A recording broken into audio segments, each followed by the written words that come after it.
Hello there, and welcome back to my YouTube channel. James here as ever for another very important ACCA video, especially if you've got the upcoming financial accountancy examination. For those of you who have not visited my channel before, my name is James. I'm an ACCA qualified member from the UK, and my YouTube channel is completely 100% student-led to help ACCA students like yourselves who are thinking about doing the financial accounting examination, or you've got it coming up maybe tomorrow. I don't know, but I've got a fantastic free resource for you available on ACCA's website. The link is in the description to this video, and as you already know, it is a 100% student-led channel, so Manju, I know you're out there. Hello from India as well. Fantastic on completing your business and technology examination. But as you can see from the note at the bottom here, I'm getting better at the editing as well. You're doing financial accounting, and this video is dedicated for you. If you've got any queries, anything from financial accounting, a different module, feel free to put it in the comments below. I answer absolutely all of them. And because it's 100% student-led, it's all to benefit you guys. So if you subscribe to my channel, give it a massive like as well. It'll help other ACCA students to actually see these videos, and you get access to all of my free resources as well. So without any further ado, I think we're going to hop onto the other screen now. I'm going to go down to the bottom, pen and paper at the moment, at the ready, shall I say, and I'm going to walk and talk you through it. So on 3 and 2 and 1, go! So this is the key document that you need to have out in front of you. As I said, I'll put the link to the document so you can access it directly in the description to this video. And it's for the examinable documents from September 2020 to August 2021 for financial accounting. Absolutely fundamental if you're doing the financial accounting examination. And if you're watching this video after 2021, keep watching through. Some of these tips are still going to be applicable in the future years with the standards as well. Plus, I'll be doing updated videos, so I'll be referring back to this. So make sure you keep watching and going through the points. So this is a document on here, and it's nice and easy, as you can see on the screen, one sheet. I'm at the bottom here, all the important information at the top, and it gives you a really nice breakdown as to, well, what standards are we referring to in certain examinations on there. And we've got everything from presentation, inventories, cash flows, all this sort of jazz. But I can hear you on there going, as always, oh, come on, James, what's all this about? You're just showing us a document. Why am I watching this video? How are you going to help me with your insights on this? Would have let you down. Gosh, well, here is my examinable document analysis from my insights, from my experience as a tutor, as a previous student, and going through the external examiner's report, plus with my other top tips videos available on my channel.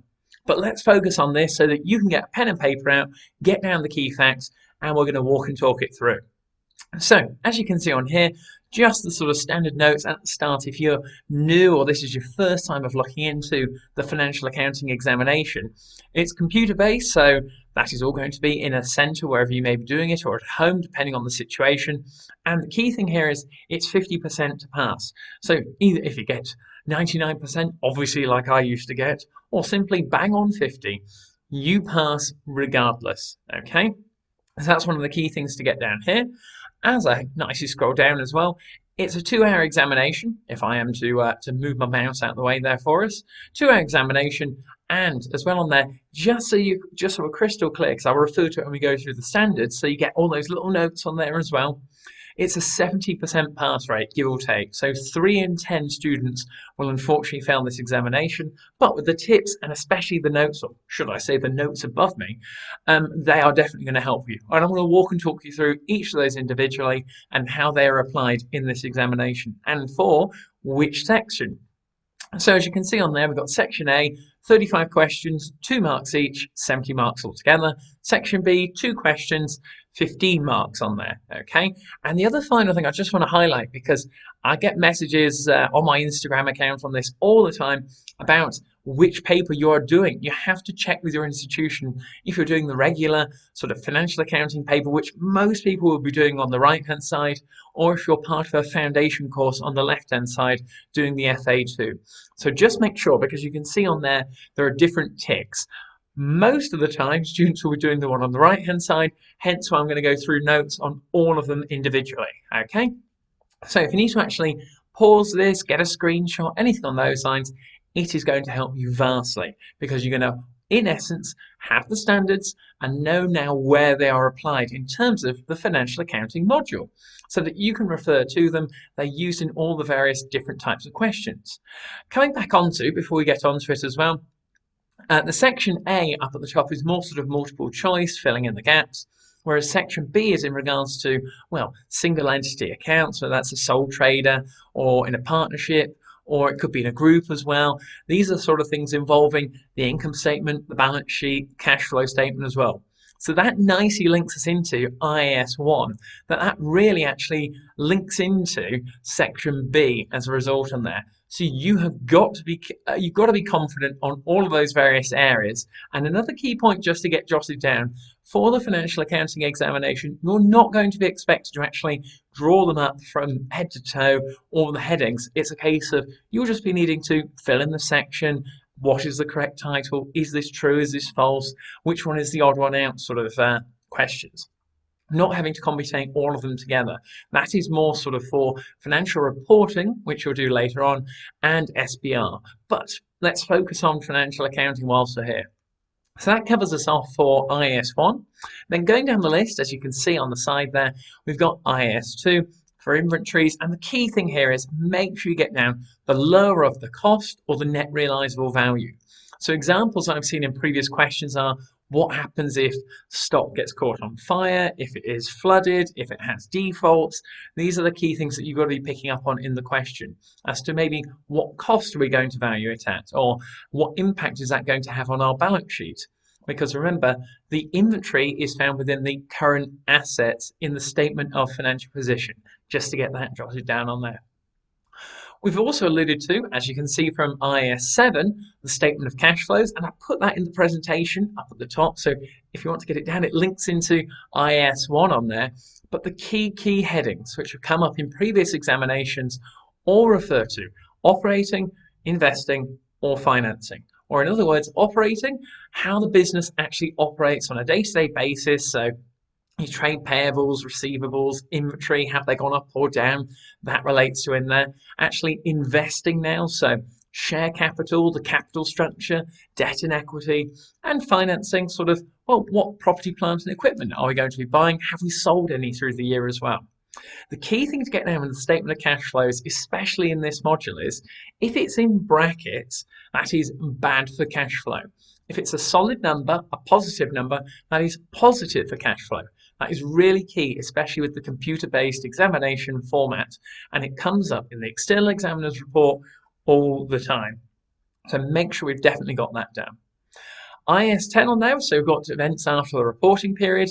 We've got on there sort of, well, what's the material impact? Classic examples, fires and floods. But the key things here are, does it fall within the reporting period? So in other words, if it's 31st of December 2020, for example, did the event happen before the actual year-end date, or did it happen after it? Is it actually going to have an impact on stakeholders who are actually going to be looking at the financial statements? Do we need to actually disclose about it? These are the sort of questions, especially if you look at my external examiner's report video. I've gone through a couple of questions, definitely linked to IAS 10. I've been through them top to bottom, so go and check them out. Bit more detail. I want to keep this video a bit more concise, going through them individually. Now, as you can see on here, we've got IAS 16, so property, plant and equipment. Let me roll it down. So we've got depreciation methods, so get jotted down, reducing balance method, straight line method as well. They both come up in previous examinations, and the fair value. So what was the total cost at the start? How much we've reduced it by, and what is the value being shown within the actual balance sheet or statement of financial position. Next, we're coming on to IAS 27, so we've got separate financial statements. So when we consolidate, changes in interest and definitions of control. So this links into parents, subsidiaries and associates. So what happens after a transaction? And that actually usually forms within section B, maybe with an actual sort of, is this sort of true question in section A. Section A involves the majority of these standards where it will test individual bits of knowledge, and when we come on to the bottom bit, I've got a quote from the external examiner that you need to know the whole syllabus.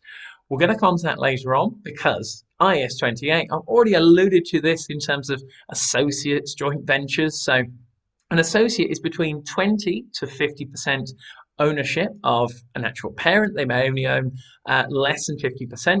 If it was more than 50%, they'd be a subsidiary. And the key thing here is it involves the equity method and significant influence. May be tested in terms of definitions on that as well, just to get jotted down. We're going to do more videos on that in more detail. IAS 37 on here, so we've got provisions, contingent liabilities, contingent assets. Nice little word to get down there is just likelihood.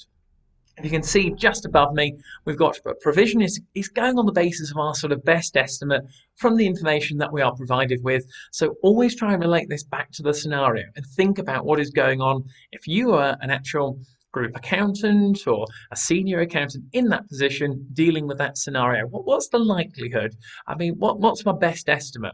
Because on the opposite side, where we see contingent, we have sort of, well, what's the possible obligation? Can you see how we've got this on a bit of a scale now, where provision is more likely compared to contingent? So there's uncertainty in the timing I've got down there and sort of not reliably measured. These are key phrases that have come up in past exam questions that I want to make you aware of. They're really, really critical. Make sure you've got that note jotted down. That will really help you out.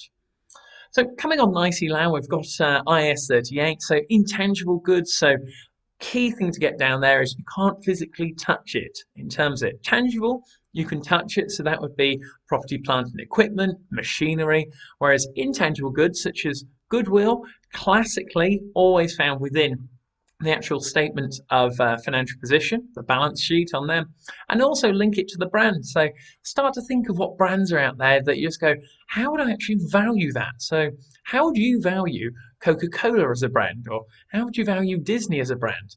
This is an intangible asset that we have to look at in terms of, well, what's the fair value and also potential impairment in terms of reducing it down.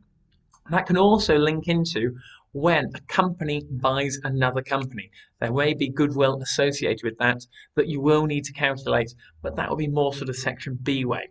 But you could also get tested on from an actual definition in section A. There is quite a lot of questions, as you can see. Section A, 35 questions. They're going to test the whole syllabus on there. So don't think you can get away with only looking at a few chapters. So nicely moving on, we've got IFRS 3 on there, so business combinations. So these are the critical key words in terms of, well, if you were a CFO or a chief executive and you're actually involved in combinations of businesses, well, mergers, acquisitions, fair value, and the actual acquisition method are absolutely paramount that you're aware of what is going on. So an acquisition, one company buying another directly, whereas with a merger, that's two companies combining together. And there's different transactions for that, how we record it at fair value within the financial statements, in the annual report, and what stakeholders are going to be affected with potential impacts on share capital, share premium. These will all come up on previous examinations for financial accounting. Coming on to IFRS 10 now, so we've got the consolidated financial statements. I've already alluded to that further up above on there. So linking into investments in associates is another thing, but keywords to get down that you are comfortable with them, should I say. It's a case of the parent, so who is the overall dominant owner who's purchased or acquired the actual companies. Subsidiary, so we have more than 50% control of them, and an associate, as I mentioned before, it's usually between 20 to 50% in terms of ownership, and that leads to different treatments of profits and what we include when we consolidate. If we have a subsidiary when we consolidate, okay, so in the balance sheet, in the income statement, we simply add the two figures together. So add the property, plant and equipment together, add the current assets together. Whereas with associates, we wouldn't actually do that. So it's different treatments because we've got different sizes of entity, because we have different levels of control. Spot on, got it right. Now, finally, we've got IFRS 15 on here. Revenue from contracts with customers. So this classically gets asked, especially in section A. Students, especially in the external examiners report, have traditionally got this one wrong, but simply I've just got down there how and when to recognize the revenue. So key exam tips for this are drawing a timeline, because it's always traditionally, are the goods in transit? Have we actually sent across the invoices? Have we received the goods as well? draw a timeline, understand where the goods are at that certain point in time, usually relates to the year end, and that will help you out 100%. Other statements we've got down there, so we've got the conceptual framework for financial reporting. So this again links into financial reporting, the next exams you'll go on to with SPR. But for financial accounting, you've got to be aware of, and these are the key words from the external examiner's report and on ACCA's website. You've got to be clear on the objectives, the concepts, and the purposes of financial reporting. So is it easily readable? Are we able to compare and contrast with other companies? Who are the users of the financial statements? Is it easy to actually interpret them as well? How does it link in with the actual annual report, the financial statements? So the reporting, is it financial? There are various aspects on there. So when you're going through your actual core text, whichever provider you're actually using for this, and if you haven't got your books yet, I've put the links to others I would recommend in the description to this video.